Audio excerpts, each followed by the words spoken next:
everyone. Thank you for joining us today. Inspections are something that we do all the time when we have a house under contract. And sometimes when we have a new listing, we do them as well. So we'll talk about when to do a home inspection, and we'll talk about the ins and outs of that. I've got here with me today Adam Dalton. He is one of the inspectors that I trust and value in our community. He owns 239 Inspections, and he has a group of really knowledgeable inspectors that have saved some of our buyers from making a mistake in a home purchase, and also has saved some of our sellers in negotiating away some money that they didn't need to when they did some pre-listing inspections. So thank you very much for joining us. And you are joining McCallion and McCallion Realty. We're in Southwest Florida. We've got an office on Sanibel and Captiva Islands, and we also have an office in Fort Myers, which services all of Southwest Florida. Adam Dalton, you own 239 Inspection Services, and you bought the company, I want to say maybe 4 or 5 years ago. Is that right? It was actually in 2013. Oh, so 7 years ago. Time flies. Okay. So tell us a little bit about your company and what brought you maybe to purchasing it in Southwest Florida. Yeah, sure. I guess I've always had an affinity for how things work. I grew up as an engineer, had a corporate background, managed to get out of, I guess, the rat race and moved to Southwest Florida. And I just thought getting into the home inspection industry was something that was right in my lane. And there was a business that was on the market, and it was I happened to be a member of Women's Council of Realtors, and found out about it and took the leap, and I've loved it ever since. 239 has been around since 1994, servicing Southwest Florida, Lee, Collier, and Charlotte counties. We have 9 inspectors, and we're proud to call this place home. We offer home inspection services, insurance inspections, and environmental testing. And really, one of the things that we pride ourselves on is being one phone call away, where you can get kind of all of the home inspection services. So with one call, one booking, one invoice, one point of contact. Awesome. Great. Well, I have to say, we end up working a lot with the people that you hire, and you've done a really great job hiring folks, and they tend to stay with you for years. How large is your team? So we have 9 seasoned inspectors on our team, and yeah, that's the trick. I think hiring them, paying them well, and treating them right. Creating an environment where they stick around for a long time. And yeah, like you said, we have not had much turnover at all. And what sort of certification do these guys have? It's a good question. So I think we're probably one of the few inspection companies in the state of Florida that has all of the necessary certifications. So each home inspector is licensed through the Department of Business Regulations, much like a realtor would be. All of them are also certified as certified property inspectors through InterNACHI. And then if you look at the termite laws, all of them are licensed through the Florida Department of Agriculture for testing for termites and looking for termites, and through the Department of Health for radon. So we have all of the licensing requirements all under one roof. Awesome. Well, thank you for sharing that. I wanted to talk a little bit about pre-list and a regular inspection, because there is a difference. So we just had 2 inspections today at 2 different properties that are under contract, and the buyer has ordered the inspections, and the inspections are thorough. They can be a number of items, which I'm sure Adam will talk about as we go through this discussion. It's a great thing to check for mold, check for termites, check for general inspection items. I don't see radon so much down here, although that may be changing. I'm not sure. I will say that as beneficial as an inspection is when you're buying a home, it is equally as beneficial when you are listing a home. Because I think it prepares you when you're listing a home to understand what some of the defects are in your home before you have some buyer come look at it. It prepares you on what would I want to fix, what would I need to fix, and when they give you an offer, you have far more information to provide a really thoughtful counter offer and stick to your guns. So I really do love pre-listing inspections. I think they help us in the negotiations of your home or condo when it's under contract, getting it under contract. And everyone does inspections when they put a home under contract, then nothing is a surprise to you. And I actually have had some buyers, once they look at a pre-listing inspection, they don't even order an inspection. Doesn't always happen that way, but I have had it happen a few times. So something to consider. I don't know if our attendees today are mostly buyers or sellers. Think about that. Hey, Susan, can I just add something there? Please do. I think, I would say over 90% of the inspections that we do, we represent the buyer. For whatever reason, the sellers do not get inspections. And, I guess I would encourage them to do it, because one of the things that we know is the houses that have been inspected, nationwide, they sell faster, they sell for more money, and they sell with less stress. If there's an issue to be repaired, it can be done on their timeline. They can even include the inspection report as a marketing tool to say, hey, this is the reason that I've listed the property at this price. And I really think it's something that should be moved to the front of the process so that there aren't any surprises further on down the chain. And, I'm not going to complain or anything. I know kind of where we are in the process, and we do typically represent the buyers. But if I were to step outside outside of the industry and just look at the transaction as a whole, I think it makes a lot more sense to do it up front and for the sellers to do it at the beginning. I agree completely. Can you talk a little bit about preparing for an inspection? Yeah, sure. I'll do it kind of two ways. So the first thing I would say is, like, if you're a seller, the first thing that you need to do is make sure that your air conditioning system is cleaned and serviced. The Florida Department of Health and all air conditioning companies down here recommend that you have it cleaned 2 times a year. And the air conditioners down here, is anyone who's lived in Southwest Florida knows, they run all the time.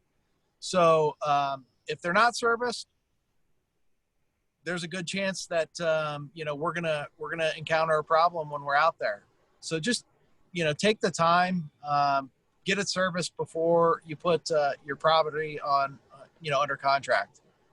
The second thing is ensure that utilities are turned on. If the gas isn't turned on or the electricity isn't turned on, obviously we're not going to be able to test those respective appliances. And a lot of times what that means is the buyer is going to want the inspection period increased. They're going to want an addendum to the contract, which is going to mean the realtors on both sides are going to need somebody to sign something, and then the inspector is going to have to come back out, for a second visit. And then the third thing I would say is just understand what's happening with the inspection and make sure that the property is prepared. So on a lot of these home inspections that we do, we need to get into the attics. We need to look for leaks. We're looking for some information which we need on the wind mitigation reports. And if there's a car parked in a garage, if there's an access panel or hatch that's locked, obviously we're not going to be able to get in, and it's going to cause a bottleneck come time to closing, because either the report isn't completed, or the insurance agent is going to want us to go back out there to update the wind mitigation form, so that the buyer can get a better rate. And then I'm sorry, go ahead. Yeah. And then the last thing that I would just say is, like, if you're a seller, just understand that this is the time that the buyer is like getting to learn about the property that they have an offer on, and it's kind of time for them to maybe follow an inspector around or ask questions. So given everything that's going on with COVID, if you can, I would just give the buyer all the space that they need, so that they can learn as much and make sure that they're making an informed decision about the property that they're getting ready to purchase. Yeah, that's great advice. I would also add one thing, and that is something that happened to us this morning at one of the properties. The seller knew that we were coming, had everything prepared. The buyer was there, the inspector was there, and lo and behold, there were 2 storage rooms downstairs that the seller forgot to leave a key for. So now we've got to get your inspector back out to the property.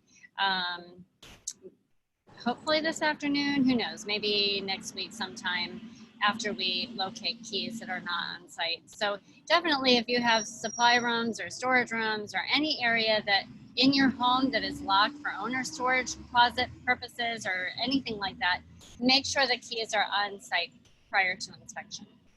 Yeah, and then just real quick, if you're a buyer and you're watching this video, I would highly suggest, have representation. Hire a realtor to represent you. They're gonna walk you through the process, and we're seeing more and more, for sale by owners, and a lot of people moving from the north down to Florida.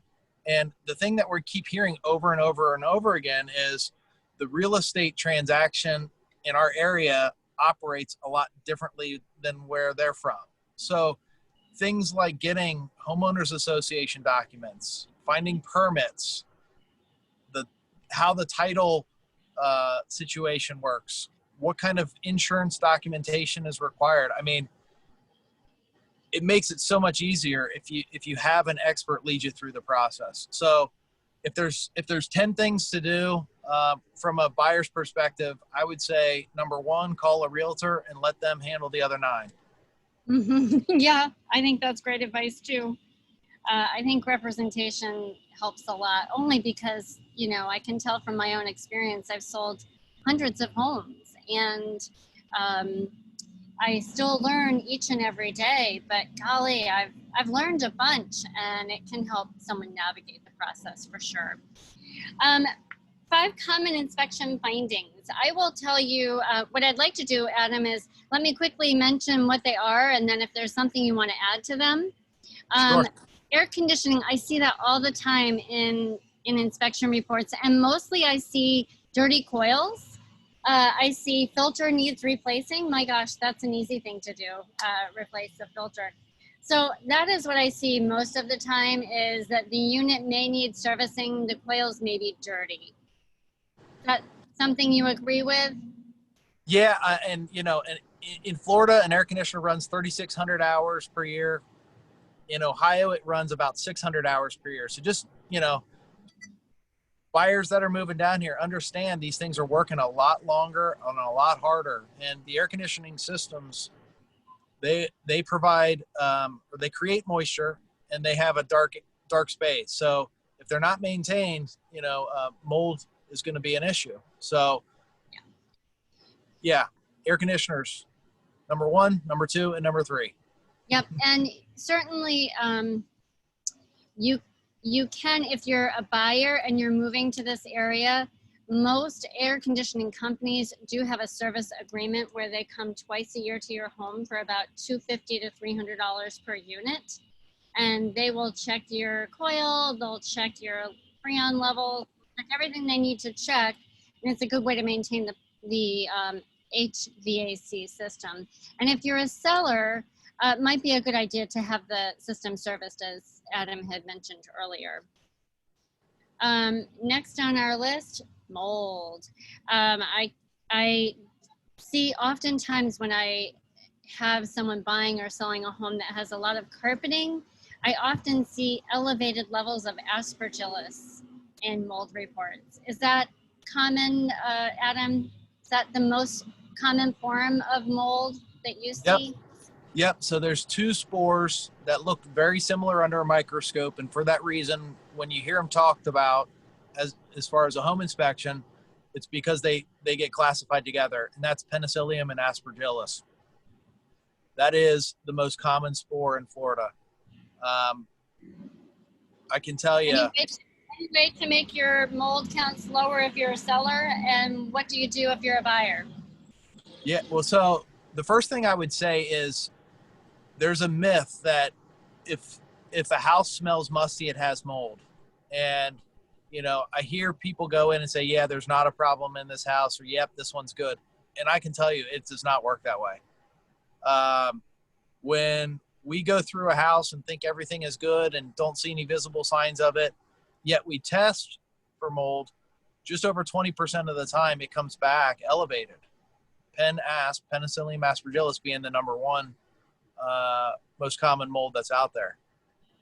I would honestly say most of the time when we do find it, it is in the air conditioning system. It's because the air conditioning system hasn't been maintained, or you know, a homeowner may have set the air conditioning system incorrectly.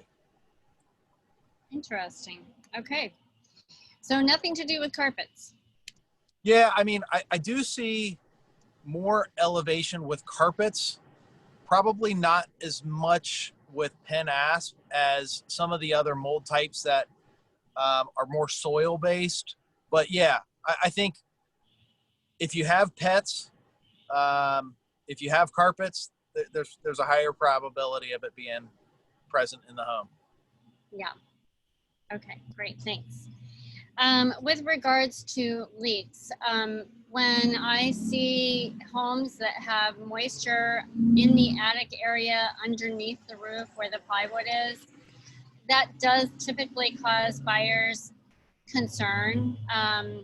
I know of one roofing repair guy who can give quotes for repairing roofs, but that can sometimes be a sticking point in a contract. And also, especially on Sanibel and Captiva, we have a high mineral content in our water. So when you've got 1970s, 1980s era homes, early 1980s, the copper pipes tend to pit because of the high level of mineral content. So they wick, little drips of water can come out of those pipes. So the pipes do need to get repiped after a certain amount of time. And that can be a sticking point, because to replumb a house, to repipe a house, can be around $6,000, give or take. Obviously, it depends on the size of the home and what you're doing. But anything you want to add to that, Adam? Yeah, I would just say, you know, when people are looking to buy a house or looking to sell their house, you know, the older the house is, the higher the probability that there's going to be a stain there. I mean, just the math is going to tell you that the roof is older. And I think it's important to make sure that you have someone out there looking at the property that kind of understands what's, you know, how to inspect it and have the right tools. So, you know, having thermal imaging is a big thing. Having a moisture meter, I think, is very important to determine whether the leak is active or not active. The other advice that I would give is pulling permits, you know, looking at the roof to find out when the roof was redone and by who the roof was completed, you know. So we've had a lot of tropical storms come through Florida in the last 20 years. And I think it's just important to know that some of the companies that have been around here and have been local do a great job. And there's some other companies that may do fantastic roofs in Michigan, but when they come down here after a hurricane, they don't understand some of the features that we have. And, you know, they may worry about things like ice damming and stuff like that up north. Well, we don't have that. the important thing for us is more about the flashing and keeping the air moving in a traditional roofing system, so that you don't get mold in the attic. So I think making sure that the right person repaired it after a storm is huge. The age of roofs here tends to be shorter than up north, and that's because of sun and heat. Yeah, I mean, yeah, I would say it's definitely shorter here. You've got we're the sunshine state, so more UV on it. We've got salt water on it, and we get a lot of wind too. So yeah, a typical asphalt shingle roof in this area isn't going to last over, typically 25 years. Up north, that's not the case, so. So moving on to termites, this is a picture of a home that's being tented. A lot of tents look like carnival tents. They're red and white stripes or blue and white stripes. Anyhow, I would say probably about 10% or 8% of the homes I transact end up coming and showing some termite activity. Termites are a natural part of our flora and fauna. They live in the subtropics, so they do happen. I've never had a home on Sanibel or Captiva that has had subterranean termites. We get the dry-winged termites on the islands, at least in my experience. But I do know in Fort Myers, Naples, Bonita, you can find subterranean termites. Sorry about that. Anything you want to add about that? I know that when Jim and I got married about 30 years ago, we had termites in our house in Miami at that time. And we had it tented. We lived in the house about 17 additional years and never had another termite. Any recommendations on your part? Yeah, no, I think you framed it out well. Subterranean tend to cause more damage. And yeah, you're right. The drywood termites, they're definitely more prevalent in kind of the coastal areas along the beaches and on the islands. So they're slower moving, but they're a little bit harder to get rid of. So yeah, the drywoods, can if they're localized, they can be treated. Otherwise, they're going to get tented. Okay. So don't worry if you come up with termites in your home inspection, okay? There is a cure, or at least something that can be done.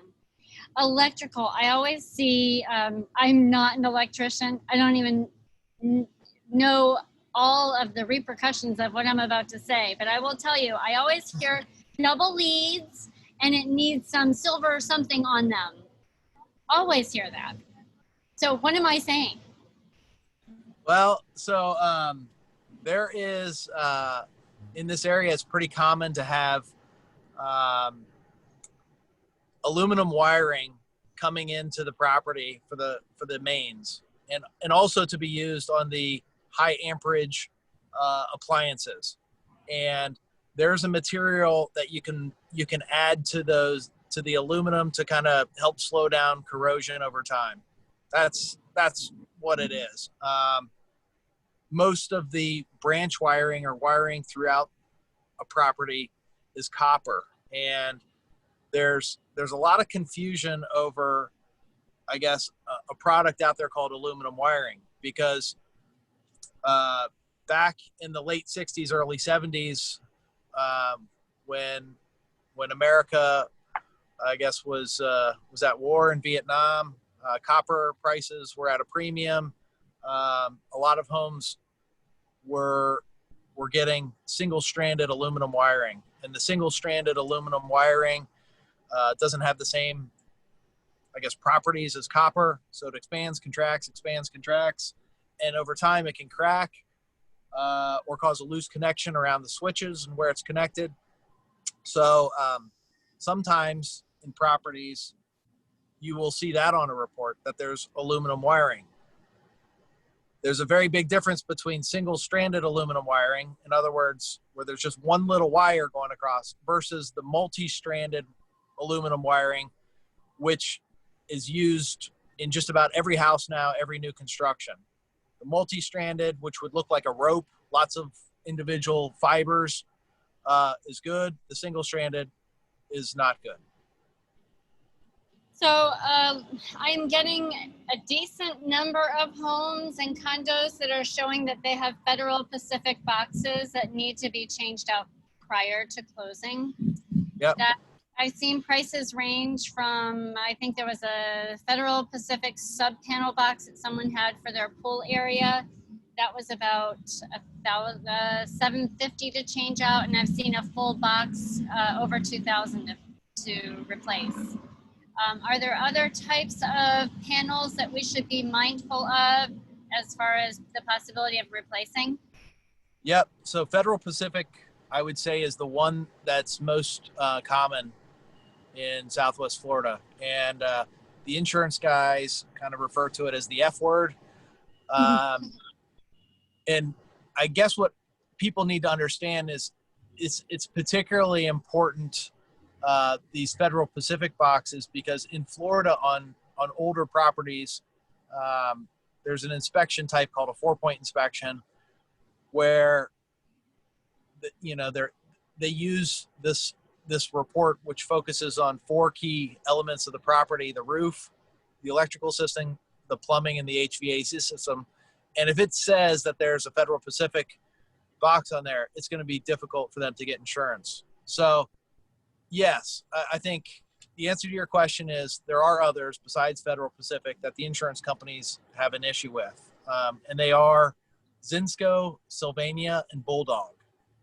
Oh. So and I haven't heard those names yet.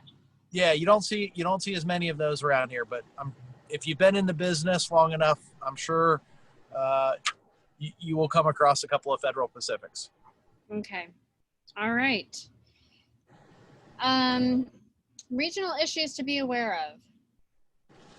You want to talk about these? Yeah, so like the Federal Pacific boxes, there's a product which kind of entered the market in 1978 called polybutylene pipes. It was developed by the Royal Shell Company, so the place where you go and get your gas. They created this revolutionary piping system that allowed plumbers to install. It's flexible, made out of a polymer, and it eliminated the need to do any kind of welding. So you can basically run the pipe from a distribution point, near the water main, all the way to the toilets and every other fixture and fitting throughout the house. Couple of problems with the polybutylene pipes. Number one, the crimps or the things that's used to fit them together started to fail. And then the second thing is what they found with the polybutylene pipe is it slowly deteriorates from the inside out.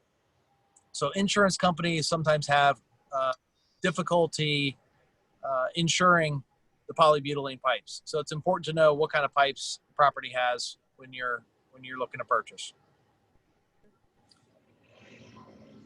Chinese drywall, I'm not seeing much of now. Do you think Yeah, it's pretty much taken care of in Southwest Florida? I think it is. It is. And Chinese drywall is similar. In 2001, when the when the building market here in the U.S. started to boom, we just didn't have enough drywall, and the problem was exacerbated in Florida when we had a couple of hurricanes. So we got our unfair share of this Chinese drywall, and from 2001 to 2009, I think is the time frame that this was being installed into properties, and it gives off a sulfur-like smell, and that gas tends to degrade copper and silver and other metals out there. So if you have an air conditioner in your house or other appliances, it's a problem. I think most of the air conditioning systems have been replaced. Very rarely do we find this anymore. Good. But every once in a while, we will come across it. We include a Chinese drywall inspection on every inspection we do, simply because the repair is very big in order to remediate a property. Do you find that most of your buyer inspections are ordering wind mitigation reports as well? Yeah. Okay. Yeah. You know, folks, that's really important for when you get your insurance quotes, your wind mitigation report, and possibly a 4-point report. Your insurance companies are going to need that to be able to give you a quote on your insurances. So you want to make sure to take care of your insurance quotes during your inspection period. So work on getting those reports back quickly. Hurricanes and repair timing. Yeah, I think I kind of touched on it. So with hurricanes, homeowners have a 3-year window to make a claim. So we are approaching the 3-year anniversary of Irma next month. And you're starting to see more ads, from roofing companies, trying to offer free consultations to look at roofs and put an insurance claim in. But I would just, make sure if a roof was repaired shortly after a hurricane that it was done by somebody who's reputable, not somebody who just set up an LLC and is probably gone again. Mm-hmm. Yeah. Any questions that anyone has? Just unmute your speaker, which should be in the bottom of your screen. You can unmute if you've got some questions. How long does the typical inspection take, Adam? Each house is different. We price up the inspections based upon a couple of factors: the square footage, so the size of the property, the location. So like if we need to take a boat to it or something, obviously there's more, and then the age. Those 3 factors kind of give us an indication. And we typically factor about 3 hours in for a home inspection. And the cost is, I'm sure it all depends on what you're asking for. Could you give us a range? I would say for a typical family, I'd say anywhere between $350 and $500. Okay. All right. Any questions for me?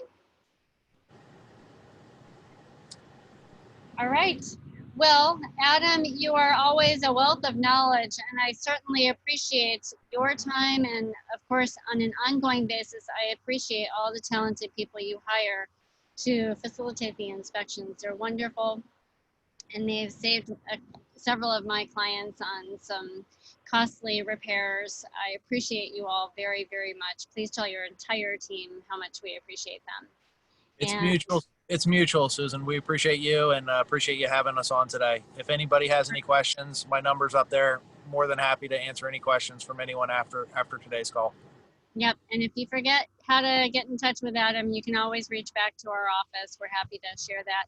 We do work with other inspectors as well. It was hard to choose one, but there's lots of good inspectors in Southwest Florida, and we encourage that you interview an inspector before you decide who to use. Make sure that you're interviewing someone that's like-minded to you and looking for the things you're interested in your home. All right. Well, take care, Adam. Have a great one. Thank you, everybody, for joining us, and look forward to talking to you all sometime soon. Bye now. Thanks, Susan. Travel safe. Take care. Thanks. You too. Have fun. Bye-bye. Bye.